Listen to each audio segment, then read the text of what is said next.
या बातमीपत्राचे प्रायोजक आहे यल्लम्मा टेम्पल, दाजीपेठ, सोलापूर। सालाबादप्रमाणे यंदाही मंदिराच्या वतीने वटपौर्णिमा कार्यक्रम व श्री यल्लम्मा देवी व जमदग्नी ऋषी कल्याणोत्सव शुक्रवार 21 जून रोजी दुपारी 12:23 अभिजित मुहूर्तावर अक्षता सोहळा होणार आहे। तसेच विविध धार्मिक कार्यक्रमही होणार आहेत। या प्रसंगी महाप्रसादाचं आयोजन करण्यात आलंय। वेळ 12 ते 3, स्थळ दाजीपेठ, सोलापूर।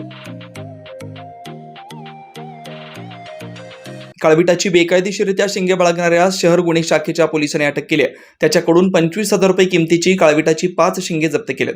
अजित अविनाश सरवदे, वय 34, राहणार घर नंबर 148, हब्बू वस्ती, बुद्धविहार, देगाव रोड, सोलापूर असं अटक करण्यात आलेल्याचं नाव आहे। याबाबत फौजदारी चावडी पोलीस ठाण्यात सहाय्यक पोलीस निरीक्षक जीवन निरगुडे यांच्या फिर्यादीवरून गुन्हा दाखल करण्यात आला आहे। शहरातील बाळेवेस परिसरात एक व्यक्ती काळविटाची शिंगे विकण्यासाठी येणार असल्याची माहिती शहर गुन्हे शाखेच्या पोलिसांना मिळाली होती। त्यावरून पोलिसांनी अजित सरवदे यास त्याच्याकडील पिशवीसह ताब्यात घेऊन त्याची तपासणी केली।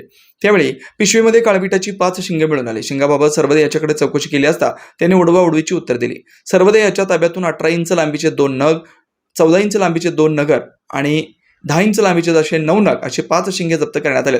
त्यामुळे याबाबत फौजदार चावडी पोलीस ठाण्यात गुन्हा दाखल करण्यात आला असून सहाय्यक पोलीस निरीक्षक गायकवाड पुढील तपास करतायत। ही कारवाई पोलीस आयुक्त एम राजकुमार, उपायुक्त डॉक्टर दीपाली काळे, सहाय्यक आयुक्त प्रांजली सोनवणे, पोलीस निरीक्षक सुनील दोरगे यांच्या मार्गदर्शनाखाली सहाय्यक पोलीस निरीक्षक जीवन निरगुडे, पोलीस अंमलदार दिलीप किर्दक, वाजिद पटेल, योगेश बर्डे, संजय साळुंखे यांनी केली आहे।